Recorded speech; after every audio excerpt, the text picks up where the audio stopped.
नैहर में लइकन के पहिला पसंद हमरे जाने ला जाई बड़ाई करी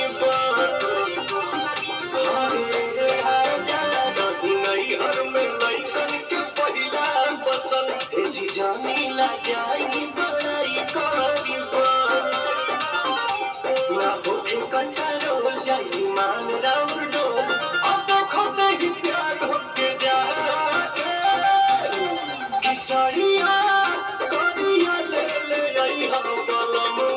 सरिया लागे सरिया करिया ले ले आई हम गलम सरिया